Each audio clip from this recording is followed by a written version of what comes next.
이사야서 강해 이제 막바지로 점차 접어 들어가고 있는데, 이제 후반으로 갈수록 이사야 선지자의 메시지가 이 복음의 영광을 아주 두드러지게 표현하고 있다는 것을 우리가 보게 됩니다. 그러나 이사야 당시에 사역하던 그 당시의 상황은 그렇게 로맨틱하다든지 아주 희망차다든지 이런 상황은 아니었습니다. 점차 언약의 백성 이스라엘 나라는 점차 그 세력이 기울어져 가고, 한마디로 말하면 국운이 기울어져 가는 바로 그러한 때에 이사야 선지자는 하나님의 언약의 신실함에 사로잡혀서 하나님의 복음을 백성들에게 증거하고 있는 것입니다. 하나님의 율법을 어기고 범죄하고 그것으로 인해서 하나님께로부터 징계, 진노, 저주, 형벌 이런 것들을 당해서 결국은 이스라엘이 패망의 길로 걸어가고 있는 이때에 이사야 선지자는 하나님의 언약 백성 이스라엘을 향하여 장차 하나님께서 이 언약을 반드시 이루실 것이다, 성취하실 것이다, 이것을 보여주는 것입니다. 그래서 하나님께서도 이 이사야 선지자에게 성령으로 감동 감화하셔가지고 예수 그리스도의 복음이 장차 이 땅 가운데에서 드러나게 될 때에 그것을 통하여 하나님의 영광이 드러나게 되고, 그것으로 인해서 하나님의 구원이 성취가 되고 이스라엘 백성들을 향한 하나님의 언약이 반드시 이루어지게 될 것에 대해서 말씀을 해주고 있는 것입니다. 구약의 선지서를 바로 그런 관점으로 보는 것이 필요해요. 현재 상황은 굉장히 낙담되고 비참하고, 그래서 멸망 가운데로 점차 기울어져가는 그런 것이 현재의 실존적인 상황이지만, 그러나 이스라엘에게 주신 하나님의 그 언약으로 인해서 하나님께서는 반드시 자기의 언약을 성취하고 이루신다. 그러므로 하나님의 언약 백성 이스라엘에게 이 언약이 반드시 이루어질 것이고, 그것을 통하여 하나님이 자기 열심으로 그 구원을 이룰 것이다. 이런 것이 우리가 이사야서 또는 다른 선지서들의 주요한 맥락이다, 이렇게 우리가 이해를 하시면 되겠습니다. 그래서 오늘날 우리는 말하자면 혈통으로는 아브라함의 후손들이 아니잖아요. 우리는 할례도 안 받았고 유대인들도 아니에요. 그런데 예수 그리스도를 믿고 성령을 받고 그 가운데에서 믿음으로 하나님의 자녀가 되고 이렇게 하나님의 백성이 되고서, 이렇게 성경을 보면 구약 성경들이 잘 이해가 안 될 때 바로 이런 예수 그리스도를 통해서 우리가 구약의 모든 언약의 역사 또 율법 이런 것들을 역으로 우리가 되짚어 가보면 하나님께서 선지자들을 통해서 하신 그 말씀들, 메시지들, 그런 예언들이 무엇인지를 우리는 밝히 또 알아낼 수가 있는 겁니다. 그래서 오늘 60장에서도 이런 복음에 대한 말씀들이 풍성하게 있음을 볼 수가 있습니다. 그래서 1절에서부터 하나님은 이스라엘 백성들에게 강력하게 이 복음으로 말미암는 하나님의 은총과 그 복음의 영광에 대해서 드러내 보여주고 있습니다.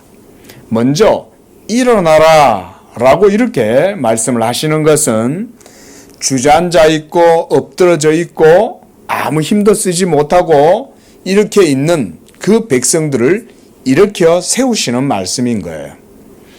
그래서 우리가 바로 앞에서 봤을 때 51장 1절에서도 보면 깰지어다 이런 말씀들이 있고, 일어나라 라고 하는 이 말씀과 깰지어다 하는 이 말씀이 같은 말씀이라고 하겠습니다. 바로 죄로 말미암아 엎드러졌던 백성들을 일으켜 세우시는 하나님의 음성이 일어나라 라고 하시는 말씀이에요. 그리고 하나님이 일어나라 라고 말씀하셨을 때는 반드시 거기에는 하나님이 먼저 일으켜 세우시는 거죠. 하나님이 이렇게 세울 힘도 안 주고 일어나라 이렇게 하시지를 않는 거예요. 예? 자, 우리가 베드로와 야고보와 요한이 이제 성전에 올라가는데 그 성전 앞에서 성전 미문에 앉아가지고 구걸하고 있던 이 안진뱅이를 바라본 거죠. 근데 베드로가 그걸 다 주목해서 보면서 이 사람이 그걸 쳐다보니까 이 동냥하던 사람이 자기한테 뭘 주려고 그러나 이러고 쳐다보고 이러게 있는 거죠. 자, 그 사람 스스로 일어날 힘이 있어요, 없어요? 그 사람 스스로는 일어날 힘이 없죠. 그런데 베드로는 그에게 줄 수 있는 것이 있는 거예요. 하나님이 베드로에게 주신 거죠. 뭘 주셨어요? 그렇죠. 성령의 능력을, 복음의 능력을 그에게 주신 거죠. 그러니까 베드로는 이미 그걸 가지고 있는 거예요. 그러니까 베드로의 믿음이 일어나서 그를 쳐다볼 때 그 쳐다보는 그 거린 그에게도, 이 안진뱅이에게도 믿음이 들어가기 시작한 거예요. 그래서 베드로는 담대하게 내가 금과 은은 없지만 내가 가진 것을 너에게 주노니 예수의 이름으로 일어나 걸어라 하니까 뻘떡 일어나 버린 거예요. 믿음의 역사, 말씀의 능력의 역사는 바로 그런 거예요. 예? 하나님의 말씀의 능력이 벌써 그 가운데 있고 그렇게 해서 베드로는 일어나 걸으라고 명을 한 거예요. 베드로가 일으킨 거예요? 아니죠. 베드로와 함께 하시는 복음의 능력, 성령의 역사가 그거를 믿음의 역사를 통해서 이렇게 세우는 거죠. 일어나라 라고 하신 그 말씀에는 벌써 하나님이 모든 것들을 다 이루었다 이 말인 거예요. 하나님이 다 이루고 축복하고 역사하셨으므로 그러므로 일어나라 이런 말인 거예요. 이렇게 봐야 됩니다. 성경을. 그리고 바로 그 다음에도 빛을 발하라 그랬어요. 자, 빛을 발하려면 빛이 있어야 되잖아요. 그렇죠? 근데 우리 안에는 이 빛이 없죠. 우리는 빛을 발할 수가 없어요. 우리들 자신 속에는 어두움뿐이고 온갖 부패와 타락과 비참함만 있어요. 슬픔만 있고 고통만 있고 연약함만 있어요. 하지만 하나님은 자기 백성들을 향하여 네가 빛을 발하라 라고 이렇게 말씀을 하는 것입니다. 자, 이런 명령은 바로 하나님이 그들의 빛이 되어 주시기 때문에 빛을 발하라 라고 명령하시는 거예요. 그래서 하나님은 자기의 명령과 약속을 주신 다음에 그리고 행하라고 말씀하는 거예요. 이게 영적인 원리고 방식이에요. 하나님이 여러분들에게 사랑하라, 또 기뻐하라, 감사하라 라고 이렇게 말씀하실 때는 여러분들 속에 어떤 기쁨을 찾아가지고 기뻐하고 여러분 속에 어떤 사랑할 수 있는 자질이 있어서 사랑하고 선을 행할 수 있는 힘이 있어서 선을 행하라 이렇게 말씀하시는 게 아니에요. 이미 하나님이 다 줬다. 사랑할 수 있는 힘도 줬다. 벌써 먼저 모든 의를 너희들에게 다 주었다. 생명도 주었다. 너희들이 기뻐할 수 있는 모든 것들을 내가 이미 다 주었다. 그러므로 일어나 빛을 발하라 라고 이렇게 말씀을 하시는 거예요. 그래서 하나님이 우리 안에 빛을 주시고 그렇게 해서 우리가 빛을 발하게 된다. 바로 그런 말씀드립니다. 자, 그래서 내 빛이 이르렀고 라고 말씀합니다. 그리고 여호와의 영광이 너의 위에 임하였기 때문이다. 이렇게 우리가 성경을 보면 되겠습니다. 자, 그러니까 이 말이죠. 너의 빛이 이르렀고 여호와의 영광이 너의 위에 임하였으므로 너는 일어나라.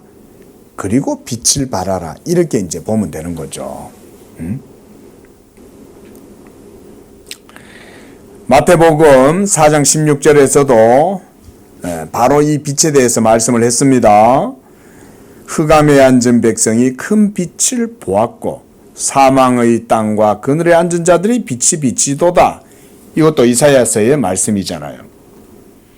또 예수 그리스도 그를 이방을 비추는 빛이라고 누가복음 2장 32절에서도 말했고, 또한 주의 백성 이스라엘의 영광이다 이렇게 말했어요. 누가복음 2장 32절에.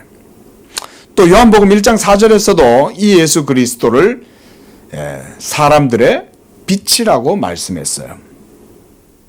또 요한복음 1장 9절에서도 참빛, 각 사람에게 비추는 빛이 있었다 이렇게 말씀하죠. 그러니까 내 빛이 이르고 여호와의 영광이 내 위에 임하였다 할 때 이거는 누구를 얘기하는 거예요? 그러니까 예수님을 얘기하는 거죠. 예수 그리스도를 통해서 하나님의 빛이 그 가운데 드러나게 되고, 그로 말미암아 너희들은 이제 사망의 그늘에 앉아서 슬퍼하고 있지 말고 일어나라. 그리고 그 빛이 이제는 너희들에게 임하였고 너희 속에 이제 그 빛이 들어갔으므로 너희가 이제는 빛의 자녀처럼 빛 가운데 행하라. 빛을 발하라는 말은 우리 속에 이제 이 빛이 들어온 거예요. 이 빛이 우리 속에 들어왔으니까 우리가 이 빛을 발할 수가 있는 거잖아요. 그렇죠? 우리 속에 빛도 없는데 우리가 어떻게 빛을 발하겠어요? 그 말씀입니다. 자, 이렇게 이는 너의 빛이 이르렀다는 말씀은 예수 그리스도로 말미암는 구원의 빛, 우리가 이것을 언약의 빛이라고도 말할 수가 있어요. 왜냐하면 지금 온 세상 가운데 아브라함의 언약이 복음 전파를 통해 가지고 계속 전 세계로 마치 민들레 홀씨가 날아가는 것처럼 선교사들을 통해 가지고 성령의 바람이 부는 곳마다 민들레 홀씨가 쉥 복음을 싣고 날아가는 거예요. 그렇죠? 민들레 홀씨 다 날려보셨죠? 한 번씩. 그렇죠?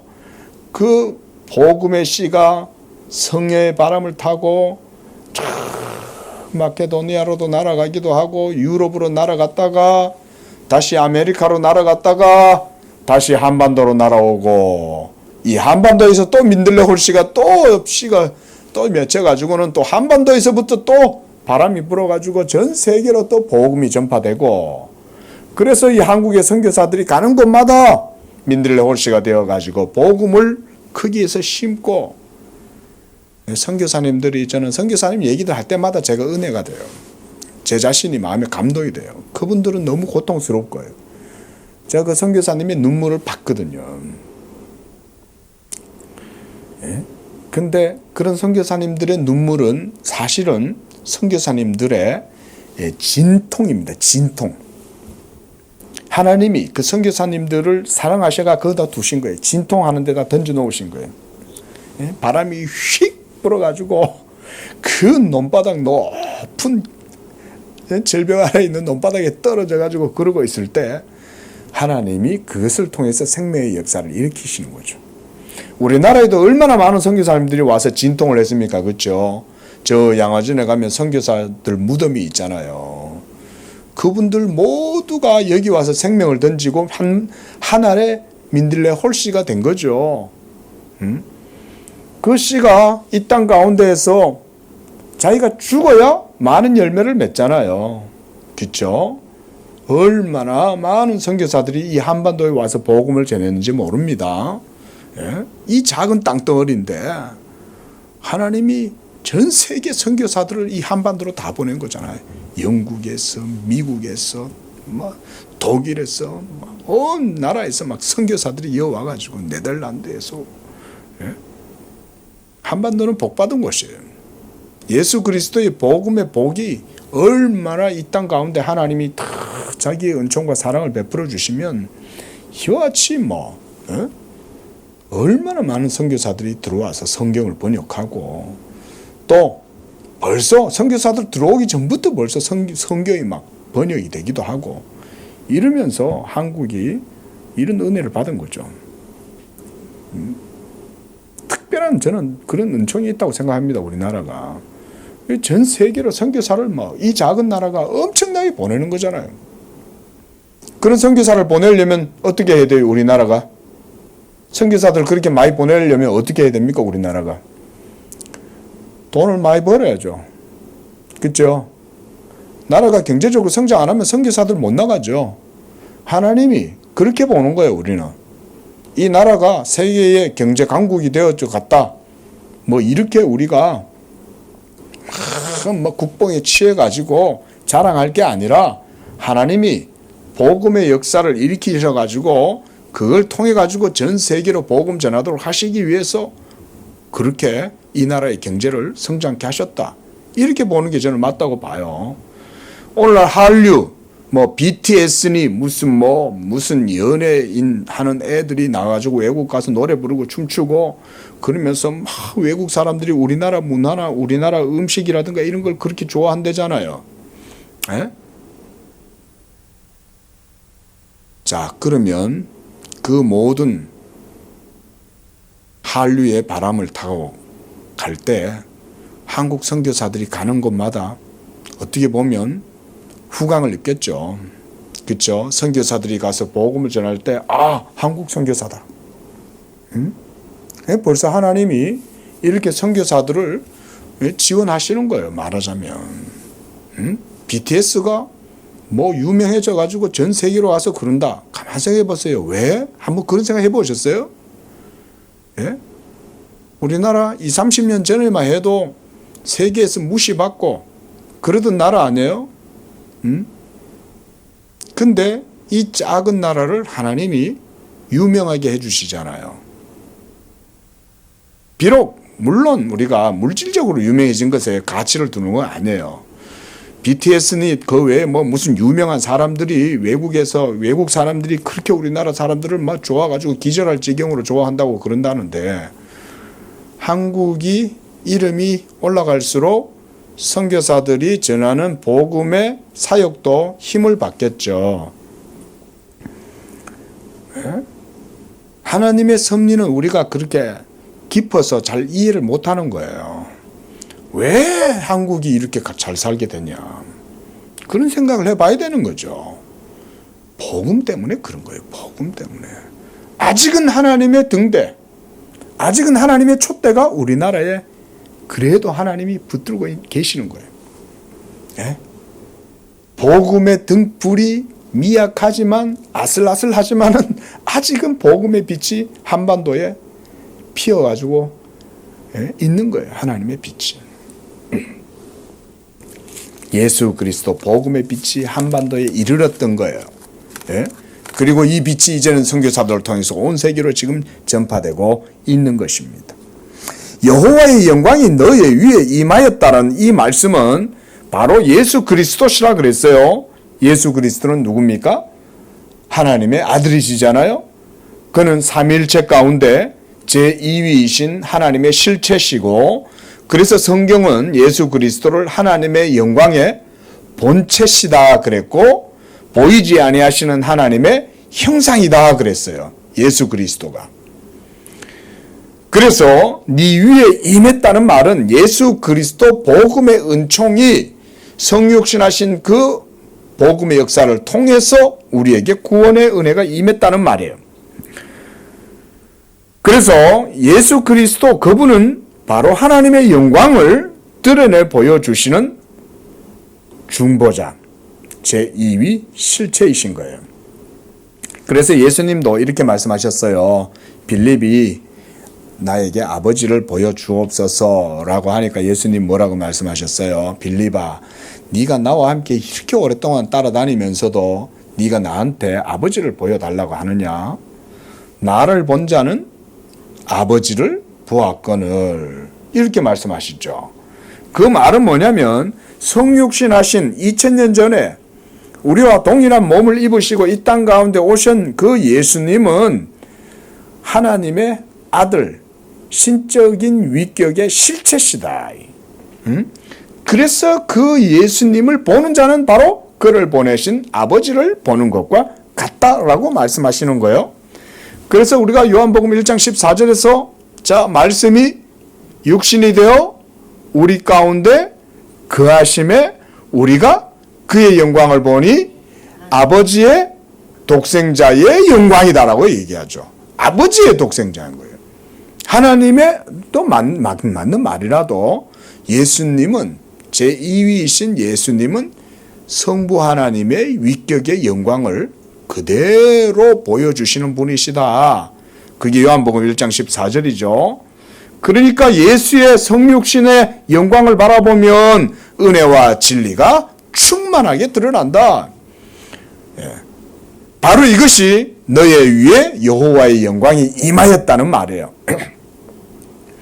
그래서 2절에서도 보라 어둠이 땅을 덮을 것이고 캄캄함이 만민을 가리려니와 여호와께서 내 위에 예수 그리스도를 통하여 임하실 것이고 그의 영광이 너의 위에 나타나리라.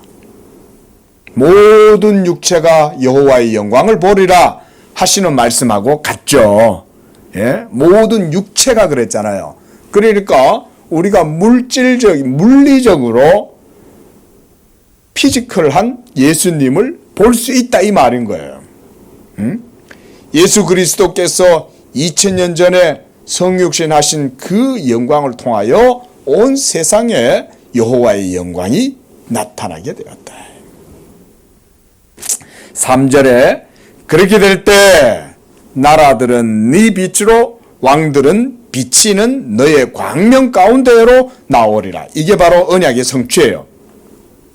하나님께서 이스라엘 백성들을 택하시고 아브라함의 자손들에게 복을 주셔가지고 율법을 그들 가운데 세우시고 그들로 하여금 계속해서 율법 가운데 언약의 복을 계속 약속하셨죠. 그러나 결국 그들은 어떻게 됐습니까? 율법에 걸려서 넘어지게 되고 망하게 되었죠.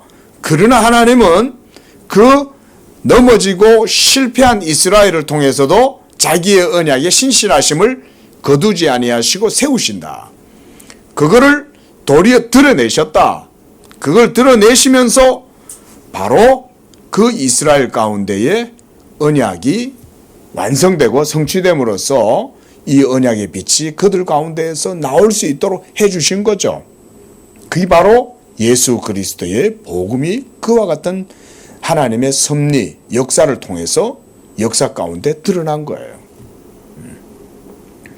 그러므로 나라들은 네 빛으로 언약 백성들의 빛, 야곱 족속들의 빛이에요. 한마디로 이스라엘의 빛으로 나오게 되고 너의 광명 이스라엘의 빛으로 많은 나라들이 몰려들게 될 것이다. 그 말인 거예요. 자, 우리가 지금 섬기는 하나님은 누구의 하나님입니까? 아브라함과 이삭과 야곱의 하나님이죠. 이스라엘의 하나님, 그가 바로 예수 그리스도시죠. 예수님은 이스라엘의 하나님입니다. 그 이스라엘의 하나님이란 지금 저 팔레스타인에 있는 이스라엘을 얘기하는 게 아니에요. 하나님의 언약 백성, 하나님의 족속, 하나님의 택하신 야곱 족속들을 이스라엘이라고 말하는 거예요. 한마디로 여기에 있는 예수 믿는 우리 성도들이 하나님의 이스라엘들이에요. 하나님의 야곱 족속들인 거예요. 바로 그 모든 이들이 너의 광명으로 나오게 될 것이다. 이거는요, 아브라함 언약의 묘사와 같은 거예요. 자, 아브라함의 언약 우리가 여러 번 들어봤죠. 하나님이 자신의 언약을 아브라함에게 허락해 주시고 그 언약으로 말미암아 아브라함을 많은 민족의 아비가 되게 하셨죠. 아부라는 말은 아버지란 말이에요. 아부, 이 말은 열왕이 너에게서 나올 것이다. 이렇게 창세기 17장에서도 말씀하셨어요. 6절에 보면 나라가, 민족이, 열왕이 너에게서 나올 것이다 라고 말씀했어요. 자, 이 아브라함 언약이 바로 신약의 예수 그리스도 복음의 경륜으로 묘사하면 그리스도의 통치를 말하는 거예요. 나라들은 너의 빛으로 온다. 모든 나라들, 그리고 왕들, 한마디로 권세죠. 이런 모든 나라의 권세들과 왕들의 권세가 예수 그리스도께로 나오게 된다, 그 말인 거예요. 그래서 요한계시록 7장 9절에 보면 요한계시록에서도 이런 복음의 비전을 보여줍니다. 각 나라와 족속과 방언에서 셀 수 없는 큰 무리가 나와 흰옷을 입고 보좌 앞과 어린 양 앞에서 막 세세토록 하나님의 보좌 앞에서 어린 양과 성부 하나님 아버지를 찬양하는 거예요. 이게 요한계시록에 나오는 비전이에요. 나라와 족속과 방언이에요. 온 세계 민족과 열방 가운데 아브라함의 언약이 예수 그리스도 복음으로 말미암아 지배되고 통치되니까 나라가 이스라엘로 몰려들고 왕들이 그에게로 나오는 거예요. 우리가 이사야 2장 3절에서도 보면 많은 백성이 가며 이르기를 그랬어요. 많은 백성이 오라 우리가 여호와의 산에 오르고 야곱의 하나님의 전에 오르자. 그의 길을 우리에게 가르치실 것이라. 우리가 그의 길로 행하리라. 이는 율법이 시온에서부터 나올 것이요 여호와의 말씀이 예루살렘에서부터 나올 것임이니라. 이렇게 하면서 많은 백성들이 여호와의 산에 오르는 이런 비전과 환상을 이사야 선지자도 노래를 했어요. 요한계시록에 나오는 요한계시록 7장 9절에서 말씀하는 그 비전과 일치하죠. 그래서 4절에서도 바로 그런 말씀을 해주고 있어요. 네 눈을 들어 사방을 보라. 무리가 다 너에게 모여 너에게로 오느니라 그랬어요. 무리가. 그리고 네 아들들을 먼 곳에서 오겠고 네 딸들은 안기어 올 것이다. 누구에게? 예수님의 품에 다 안겨갖고 어디로? 아브라함의 품으로 다 들어온다 이 말인 거예요. 이거를 하나님이 이스라엘을 향하여 말씀하시는 거죠. 너희 눈을 들어 사방을 봐. 동서사방을 다 봐봐라 이거예요. 예? 무리가 다 모여서 내게로 오느니라. 자, 지금 이 복음을 전하고 있는 이사야 선지자의 눈에는 이게 보일지 몰라도 당시 이사야가 처해 있던 그 이스라엘의 시대 상황은 어땠어요? 처참하죠. 비참하죠. 점점 멸망을 당하고 벼랑 끝에 서 있는 그런 때였죠. 그렇죠? 그런 때에 하나님은 이스라엘을 향하여 이 말씀을 하고 계시는 거예요. 네 눈을 들어 사방을 보아라. 요한계시록 4장 요한복음 4장 35절에서는 예수님이 이렇게 말씀하셨어요. 너희는 넉 달이 지나야 추수할 때가 이르겠다 하지 아니하느냐. 그러나 나는 너희에게 말한다. 너희의 눈을 들어 밭을 보아라. 희어져 추수하게 되었도다. 이것은 예수 그리스도께서 자신의 십자가 사역을 통해서 이루게 될 하나님의 구원 사역을 말씀하는 거예요. 그러니까 십자가의 죽으심을 통해서 하나님의 구속이 완성되면 이제는 사망 가운데 있는 영혼들이 빛을 보게 되고 구원의 열매를 맺게 될 것이고 막 이런 말씀이죠. 그러니까 희어져 추수하게 되었다는 거예요. 구원의 날이 이제 이르렀다 이 말인 거죠. 그런데 벌써 이사야 선지자는 주전 700년도 전에 벌써 이 노래를 하고 있는 거죠. 너희 눈을 들어 동서사방을 바라봐라.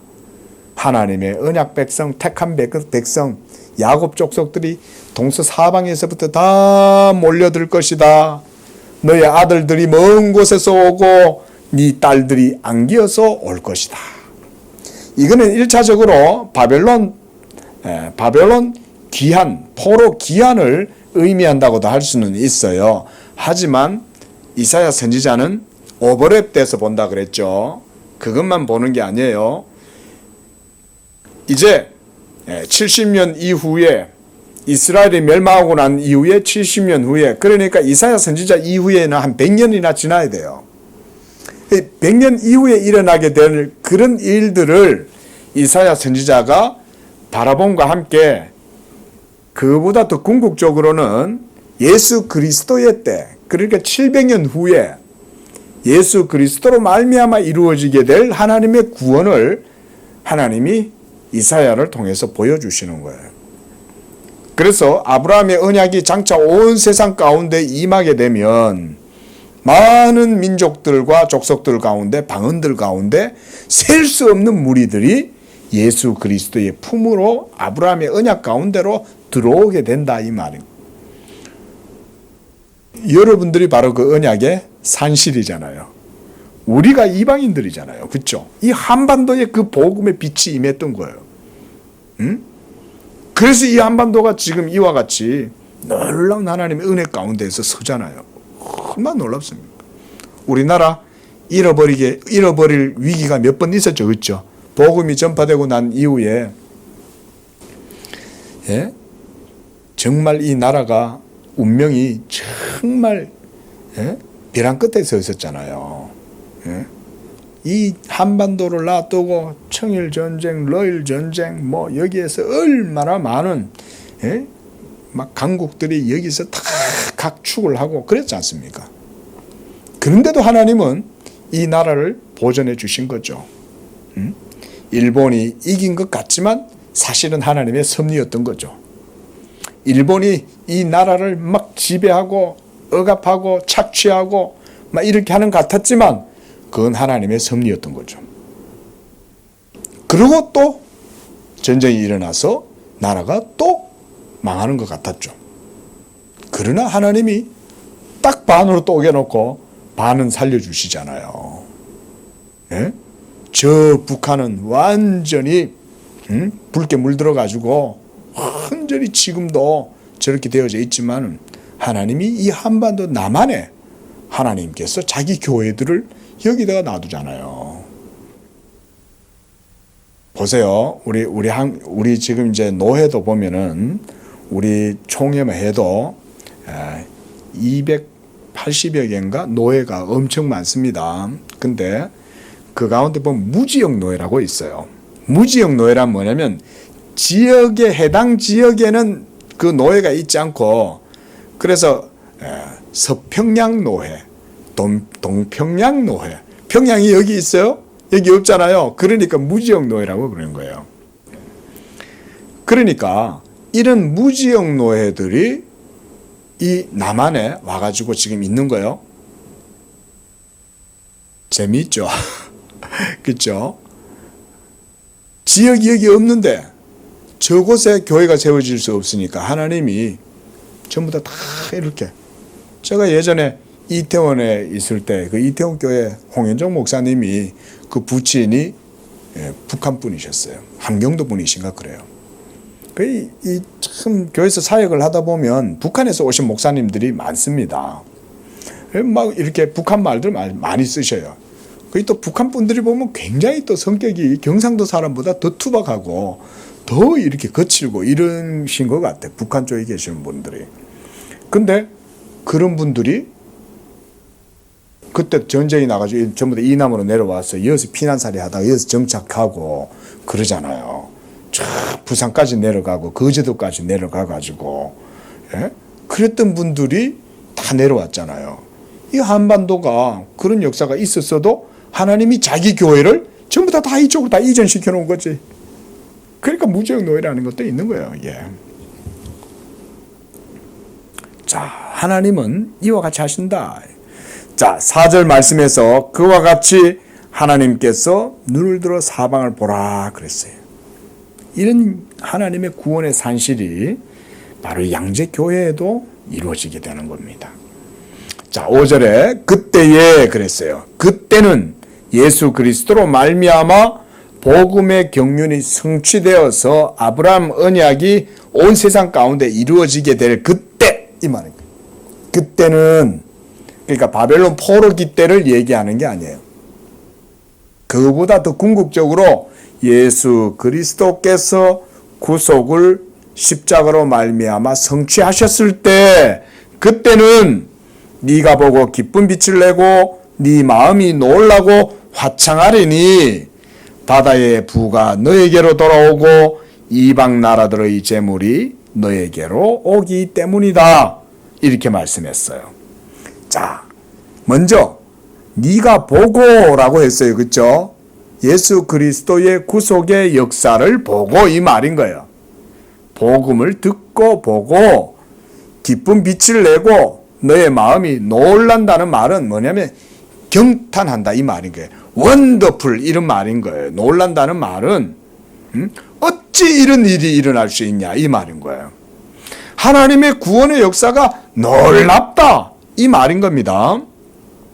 그리고 또 화창하리니 그랬어요. 이것은 우울하고 괴롭고 실존적인 모든 고통 속에 있던 우리들에게 복음의 생명이 들어오니까 그것으로 인하여 우리의 영혼이 화창하게 되는 거죠. 전부 다 복음을 묘사하는 거예요. 사실 우리가 앞으로 계속 60장에 있는 내용도 다 그런 내용들이에요. 전부 다 복음을 말하는 거예요. 자, 그 다음에는요. 보세요. 이는 왜냐하면 이 말이죠. 바다의 부가 내게로 돌아오고 이방 나라들의 재물이 너에게로 돌아옴이라 그랬어요. 자, 여기서요. 우리가 조금 시적인 해석이 필요합니다. 바다의 부다라고 할 때는 이게 뭐냐면 바다의 부요함 이런 거예요. 바다를 들여다보면 얼마나 그 속에 풍부한 것들이 많습니까? 그렇죠? 예, 재미있잖아요. 저도 한 번씩 유튜브를 보면 바다에 원양 어선들이 막 참치떼 잡는 거 뭐 이런 거 있지 않습니까? 그 보면 막 와 대단해 보이거든요. 그런 바다의 부요함이 충만한 생명의 역동성을 의미해요. 바다에 있는 그 생명의 역동성을 하나님이 이제는 하나님의 언약 백성들에게 돌아가게 하시는 거예요. 그들로 하여금 그 혜택을 누리게 하는 거예요. 자연의 혜택을 누리도록 역사하시는 거예요. 또 이방 나라들의 재물, 이 이방 나라들의 재물, 이것은 우리가 말하자면 요즘 출애굽기 보잖아요. 출애굽할 때 이스라엘 백성들이 뭘 가지고 나가요? 애굽인들에게 금은 보화를 모두 다 취득해 가지고 가죠. 그렇죠? 하나님이 그걸 통해서 보여주시는 게 있다 그랬죠. 전리품이라 그랬잖아요. 그렇죠? 바로 그와 같이 구원의 열매를 말하는 거예요. 하나님이 자기의 택한 백성들로 하여금 이 땅 가운데서 살아가게 하실 때 이것을 누리게 하시는 거예요. 우리 성도님들이 예수 믿는 성도들이 이 땅 가운데 살아가실 때 여러분들이 뭔가를 누릴 때 와 횡재했네, 운빨 좋네 이렇게 말하면 안 돼요. 하나님이 자기 백성들에게 값없이 그걸 누리게 해주시는 거예요. 예? 그래서 여기도 보면 이방 나라들의 재물이 너에게로 옴이라 그랬어요. 예? 이런 것들이 모두가 다 예수 그리스도로 말미암는 모든 선물들을 가장 복된 방식으로 누리게 하시는 구속주 하나님의 은총이다. 이렇게 말씀을 드릴 수가 있어요.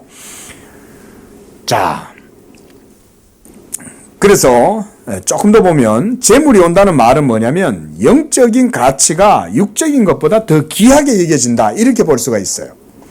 우리가 보통 재물이 온다 이러면은 물질적인 가치만 생각하지만 사실은 여기서 그 말씀하는 게 아니에요. 여러분에게 뭔가 누군가가 어떤 가치 있는 물질을 예를 들어서 화폐를 여러분들한테 돈을 준다. 그럴 때 여러분 그분들이 여러분들한테 뭔가 어떤 가치 있는 물건을 준다고 할 때 그냥 주겠어요? 그렇죠? 줄 때는 뭔가 이유가 있을 거 아니에요. 그걸 왜 주겠어요? 우리들한테, 예수 믿는 사람들한테, 하나님의 백성들에게 왜 그걸 주겠냐고요. 예? 육적인, 물질적인 가치보다 영적인 것의 가치를 귀하게 여기는 것은 성령과 진리로 말미암지 않고서는 이루어질 수 없는 일들인 거예요. 돈과 물질과 세상을 사랑하는 육체들이 어떻게 영적인 것들을 더 귀하게 여기고 그래서 하나님께 그것을 드릴 수가 있겠습니까? 그렇죠? 이방 나라들이 그 재물을 뭐가 좋다고 그거를 주겠어요, 이스라엘한테. 그 말은 자기들이 이 재물을 드릴 때에는 그거보다 더 뭔가 귀한 것이 거기 있으니까 주잖아요. 그렇죠? 예? 소돔 왕이 아브라함한테 와가지고 자기의 재물을 거기에 주잖아요. 아브라함한테다가 그 아브라함도 멜기세덱한테 10분의 1을 바치잖아요. 응? 아브라함이 그렇죠? 멜기세덱에게. 그러면 그 재물을 멜기세덱 왕에게 이렇게 줄 때 뭐가 가치가 있어가지고 아브라함이 멜기세덱한테 자기가 취한 전리품 가운데 10분의 1을 그에게 바쳤겠어요. 멜기세덱은 하나님의 제사장으로 아브라함에게 복을 빌어주니까, 그러니까 그에게 한마디로 말하면 10분의 1을 그에게 떼어서 주는 거 아니에요. 응? 뭐가 더 가치 있기 때문에? 그렇죠. 멜기세덱이 아브라함에게 복을 빌어줄 때 그 복이 더 가치 있다는 것을 믿으니까, 그렇죠? 그 복이 가치가 있으니까 거기에다가 자기가 그렇게 생명 바쳐서 전쟁을 벌여갖고 얻은 그 재물 가운데에 10분의 1을 그 멜기세덱에게 바치는 거 아니에요, 아브라함이. 한마디로 그런 말인 거예요. 영적인 것을 귀하게 여기지 않으면 어떻게 재물을 바치냐고요. 그렇지 않습니까? 교회 안 다니는 분들한테 교회 헌금하라 그러면 해요? 그렇잖아요. 교회 다니는 성도들이 교회에 헌금을 하는 이유는 그들이 왜 헌금을 하겠어요? 영적인 것을 귀하게 여기니까 하나님께 헌금을 드리는 거잖아요. 영적인 것을 귀하게 드리지 못하면 어찌 내가 피땀 흘려서 벌었는 그 돈을 거기다가 성금 내놓겠냐 이 말인 거예요. 영적인 것을 귀하게 여기는 믿음이 있으니까 드리는 거지. 응? 이방 나라들이 재물이 너에게로 옴이라는 말은 한마디로 영적인 것의 가치가 세워지게 될 것을 말하는 거예요. 뭐겠습니까 그게? 복음이죠. 그렇죠? 그게 바로 복음이잖아요. 한마디로 말하면. 그래서 이사야서 43장 5절에서도 이렇게 말씀했어요. 두려워하지 말라. 내가 너와 함께하여 네 자손을 동방에서 오게 하고 서방에서부터 너를 모을 것이고, 내가 북방에게 이르기를 내놓으라. 남방에게 이르기를 가두어 두지 말라. 내 아들을 먼 곳에서 이끌고 내 딸들을 땅끝에서 오게 할 것이다. 이렇게 말씀했어요. 하나님의 복음의 역사로 말미암아 죄악 가운데 사로잡혀 있는 자들을 하나님이 역사하시니까 하나님의 생명이 막 세계 곳곳에서 일어나게 되니까 죄악 가운데 사로잡혔던 자들이 복음의 권세와 능력으로 인해 가지고 막 해방을 얻는 거예요. 자유함을 얻는 거예요. 안식을 얻는 거예요. 마음의 평안과 기쁨을 누리게 되는 거예요. 이런 기쁨들이 막 세계 도처에서 막 일어나기 시작하는 거예요. 이게 복음의 역사죠. 저는 지금도 세계 도처 어딘가에서 지금도 하나님은 죽은 영혼을 일깨우고 생명을 주고 빛을 비추고 저는 지금도 그렇게 하고 계신다고 믿습니다. 예? 선교사들을 통해서도 역사하실 것이고, 선교사들이 비록 열매를 못 거둬도 그들이 전한 복음이 그곳에 있으면 역사해요. 선교사님들도요 그걸 마음에 품으셔야 돼요. 내가 비록 한 영혼도 여기서 구원을 못했다 할지라도 복음을 전해놓으면 놀랍게도 하나님이 비상한 방식으로 선교사들이 전해놓은 그 복음의 말씀이 역사를 일으키게 하십니다. 선교사는 짐을 싸가지고 떠난 거예요, 그 자리를. 근데도 선교사가 3년 내도록 거기서 복음을 전했어. 그러면 그 전한 복음이 강팍한 심령들 가운데 그래도 이게 박혀 있는 거예요. 그래가지고 선교사가 열매 없이 철수를 해도 하나님은 거기서도 회심의 역사를 일으켜내실 수 있어요. 뭐 때문에? 복음의 말씀이 그들 가운데 있기 때문에. 하나님의 역사는 놀라워요. 우리가 이해할 수 없는 아주 탁월하고 비상한 방식으로 일을 하십니다. 자, 6절도 말씀 보세요. 자, 5절, 6절, 7절, 8절, 9절 계속해서 보면 한 가지 특징이 있습니다. 보세요. 뭐냐면 5절부터 그래요. 그때에 이러면서 또 6절에서도 허단 낙타 미디안과 에바의 어린 낙타 네 가운데 거할 것이고 스바 사람들은 다 금과 유황을 가지고 와서 뭐래요? 여호와를 찬송하고. 또 7절에도 보세요. 게달의 양무리가 내게로 모이고 느바요의 순양은 네게 공급되고 내 제단에 올라 기꺼이 받음이 되리니 내가 내 영광의 집을 영화롭게 하리라. 이게 계속해서 보면 시적인 어구처럼 이렇게 이제 계속해서 이루어집니다.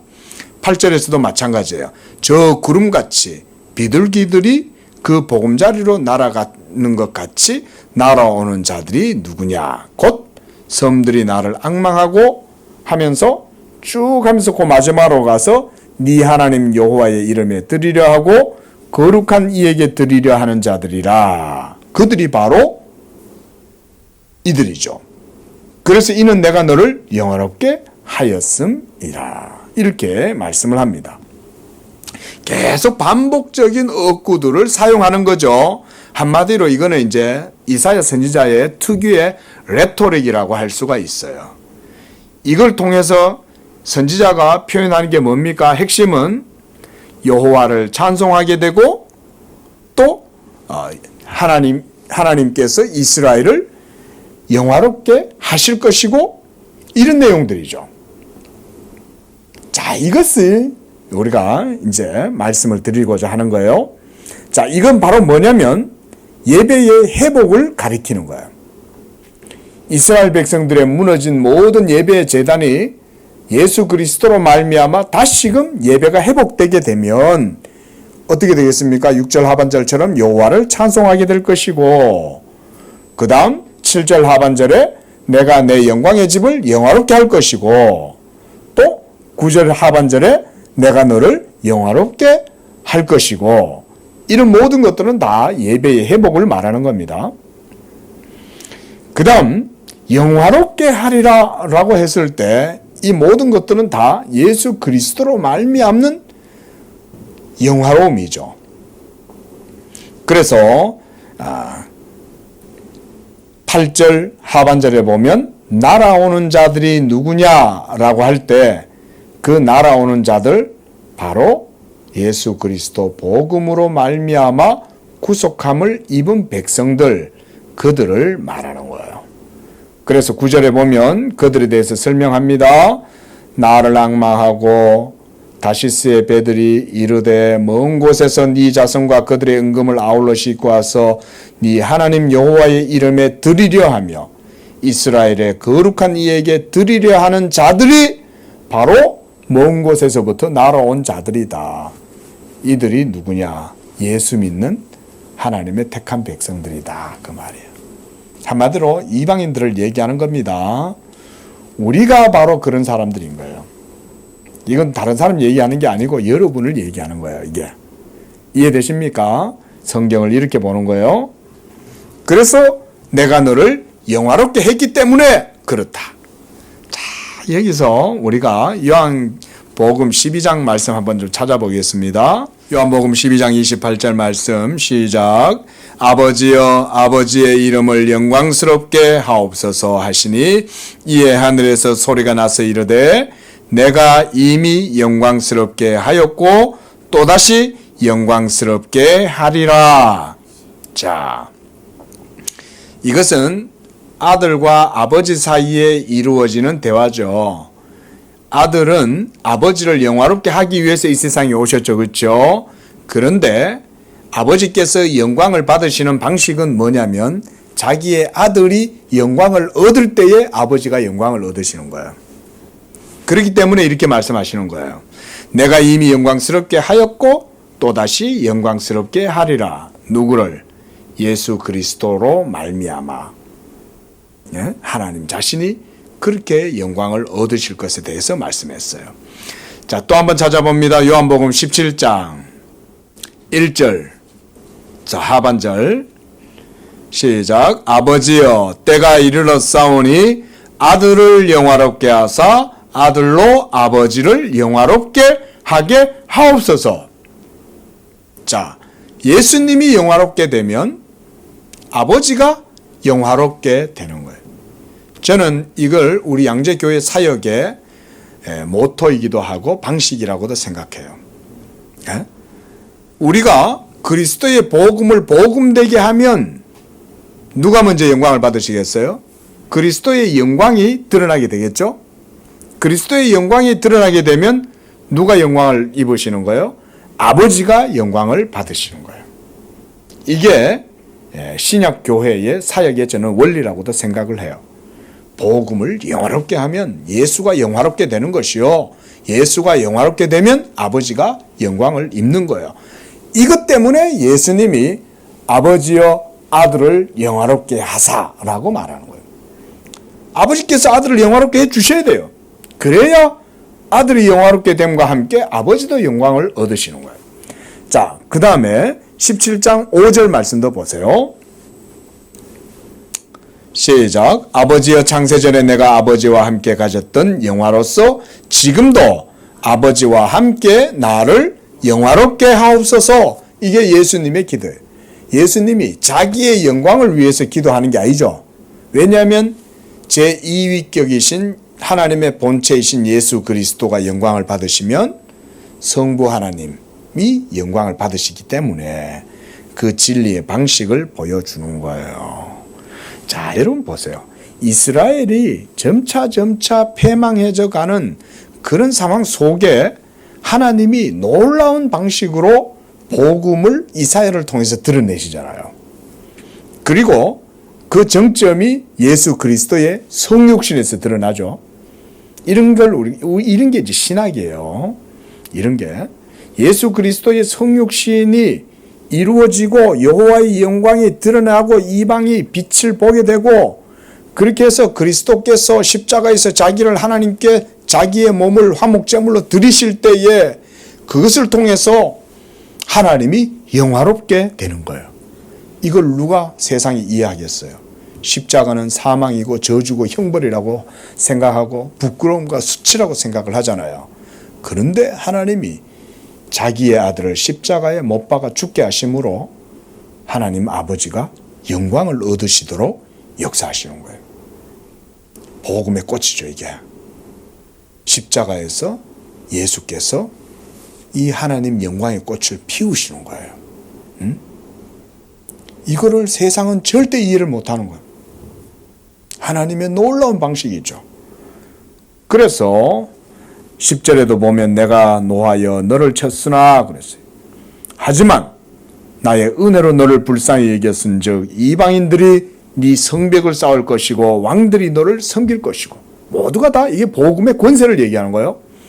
지금 이와 같이 예수의 이름이 온 땅 가운데에 지금 이와 같이 영광을 지금 받고 계시는 거예요. 이게 팩트입니다. 역사는 이렇게 보는 거예요. 역사는 이렇게 해석하는 거예요. 예? 그래서 예수 복음의 역사를 통해서 하나님이 지금도 자기의 성을 쌓고 있고 하나님의 대로를 지금 온 세계를 향해서 펼쳐나가고 있고, 지금 우리의 눈에는 잘 안 보여도 하나님은 지금 그렇게 하고 계시는 거예요. 큰 일을. 그리고 네 성문이 항상 열려 주야로 닫히지 아니하리니 이는 사람들이 내게로 이방 나라들의 재물을 가져오며 그들의 왕들을 포로로 이끌어 올 것이라, 이렇게 말씀하는 거야. 이게 십자가의 권세와 능력이 보이지 아니하지만 지금도 역사하고 있어요. 우리는 이걸 믿어야 돼요. 우리는 우리들의 상황과 현실만 바라보면 안 돼요. 성경을 통해서 하나님이 큰 일을 행하시고 지금도 이 일을 자기의 십자가의 복음을 통해서 이루어 나가실 때에 그 말씀의 능력이 이와 같이 역사해서 믿지 아니하는 이 세상 속에서 전리품들을 취하고, 그래서 이방인들이 많은 재물을 가지고 예수의 품으로 나오게 한다, 이 말인 거죠. 그렇게 보시면 됩니다. 그래서 12절 보세요. 너를 섬기지 아니하는 백성과 나라는 내가 파멸하리니 그 백성들은 반드시 진멸되리라. 예수 복음의 진리는 팩트입니다. 이게 우리한테 너무 영적이어서 이게 현실적으로 안 느껴지는 거예요. 이게 문제는. 예? 우리한테는. 그런데 하나님이 눈 있는 자들의 눈은 가려버리시고 눈 없는 자들의 눈은 열어주시는 거죠. 그래서 이걸 보게 해주시죠. 이 미련하고 연약한 남상수 목사가 그걸 보잖아요. 예? 교만한 자들한테는 이걸 안 보여주시는 거예요. 연약한 자들한테는 하나님이 눈을 열어 이걸 보게 하시는 거예요. 자, 이것은 또한 시편 2편의 내용의 성취라고도 할 수가 있어요. 예수 복음의 권세, 하나님 말씀의 권세가 이와 같이 드러나게 되는 거예요. 시편 2편에. 예? 모든 열왕이 예수의 발에 입맞추어라. 그에게 입맞추지 아니하는 자들은 하나님께서 모두 다 철장의 권세를 가지고 다 두들겨 부셔뜨린다. 그렇게 말하죠. 그의 진노하심이 급하다. 그에게 입맞추어라 라고 말하잖아요. 입맞추어라는 말은 예수 믿어라 이 말인 거예요. 예수를 믿지 않고 그를 영접하지 아니하는 자들, 개인뿐만 아니라 나라와 민족들도 하나님이 깨트리십니다. 예? 여러분, 하나님은 개인만 상대하시는 것이 아니라 나라와 권세, 정사와 권세 통치자들을 하나님 상대하십니다. 그래서 그들을 무력화시키시는 거예요. 십자가로. 그렇게 함으로써 그곳에 복음이 들어가게 하시는 거예요. 저는 우크라이나 전쟁을 그런 측면에서도 해석을 합니다. 러시아 정교회가 보세요. 어제도 뉴스를 보니까 푸틴이 서방 세계를 욕하면서 거기 있는데 거기에 동방 정교회 수장들이 그 앞에 다 앉아 있죠. 목사들은 그런 걸 보는 거예요. 여러분들은 정치적인 거나 사회적인 걸로 보실 줄 몰라도 여러분 보세요. 거기가 사탄이 자기 자리를 또아리를 딱 하고 앉아가지고 있는 거예요. 동방 정교회 수장들이 그 막강한 푸틴의 권력을 뒤에 지지대로 삼아가지고 딱 버티고 서 있으면 거기 어떻게 복음이 전해지겠어요? 그렇죠? 맞잖아요. 뉴스 한번 보세요. 동방정교회 사제, 교황 이런 사람들이 죽여져. 사제들이죠. 이런 사람들이 딱 버티고 그 푸틴 연설하는데 앞에서 다 이루고 있잖아요. 여러분 목사들 눈에는 그게 그리게 보인다니까요. 그게 뭐예요? 그들이 그 자리에 차지하고 있을수록 하나님의 복음이 그 땅에 들어가기가 쉽지가 않아요. 하나님이 저 러시아를 흐트러 버리시고 힘을 완전히 빼가지고 완전히 무너지게 하면 그제서야 복음이 들어갈 수 있죠. 선교사들이, 개신교 선교사들이 그 속에서 사역을 제대로 하겠어요? 하나님이 예수 그리스도 복음의 대로를 지금 전쟁을 통해서 마련한다고도 볼 수 있는 거죠. 응? 물론 그 상황 속에 여러 가지 많은 슬픈 일들이 일어나는 것은 맞지만 모든 것은 다 합력하여 선을 이루는 거예요. 우리 눈에는 그렇게 보일지 몰라도 하나님이 지금 그 나라를 여시는 거예요. 우리나라도 세국 정책을 펼치고 흥성대원군이 이 나라의 국호를 열지 않고 문을 열지 않을 때 하나님이 서구 사회에 강력한 파워를 쓰시죠. 그렇죠? 여기 와가지고 온갖 서구 열강들이 다 모여가지고 떠들고 전쟁을 벌이는 통에 이 나라가 완전 고래 싸움에 새우등 터지면서 문을 안 열 수가 없는 거죠. 응? 안으로는 막 개화파들이 막 일어나가지고 그러고 있지.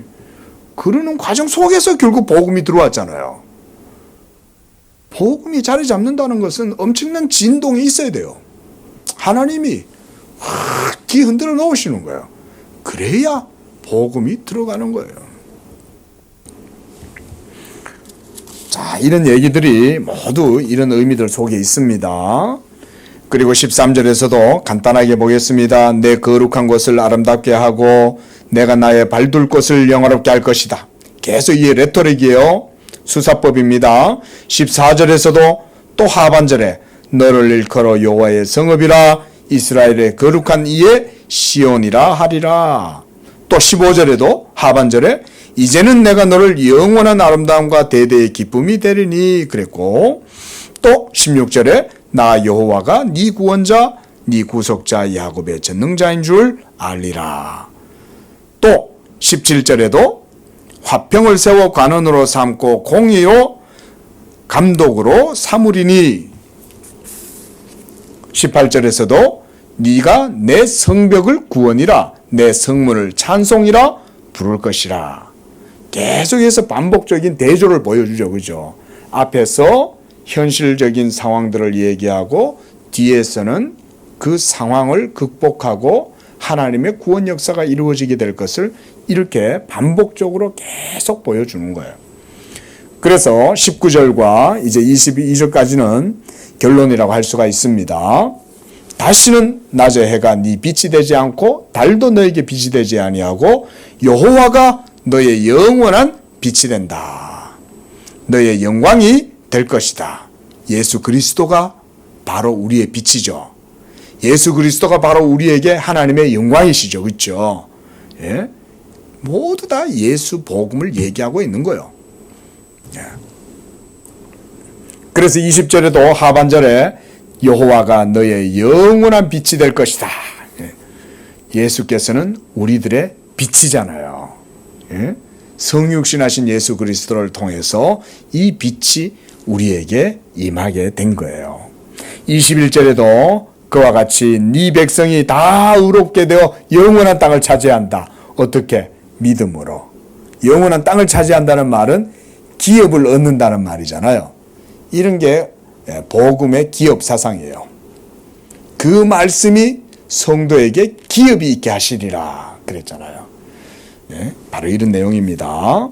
그래서 나의 영광을 나타낼 것이다. 우리 양재교회가 하나님의 하나님 되심을 본다. 하나님의 영광을 본다는 말이잖아요. 하나님의 하나님 되심. 그게 복음을 통해서 이루어지는 거예요. 복음이 없이는 우리가 참된 하나님의 영광을 볼 수 없어요. 자, 이렇게 해서 22절에 하나님이 자기의 복음의 말씀을 통해서 이런 일들을 이루실 것을 말씀해요. 그리고 나 여호와가 속히 이루리라. 이렇게 말씀을 마무리를 합니다. 자, 속히 이루리라. 지체하지 아니하리라 이 말씀이잖아요. 그렇죠? 패망해져가는 이스라엘을 향하여 내가 이 일을 이루리라 라고 하나님이 말씀하시는 거죠. 여호와의 열심이에요. 여호와께서 자기의 영광을 이렇게 자기 열심으로 드러내신다. 그게 바로 예수 그리스도의 복음이다 그 말인 거예요.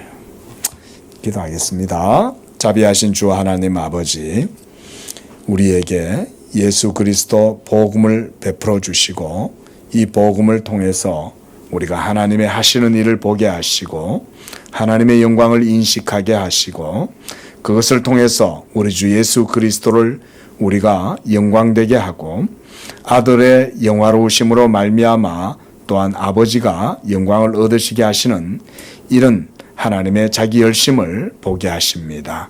아버지 하나님, 우리 양재교회 성도들이 이 복음의 영광을 통하여 하나님을 영화롭게 하고 하나님의 뜻을 이루는 복된 성도들 교회가 되도록 축복해 주시옵소서. 거룩하신 예수님의 이름으로 기도합니다. 아멘.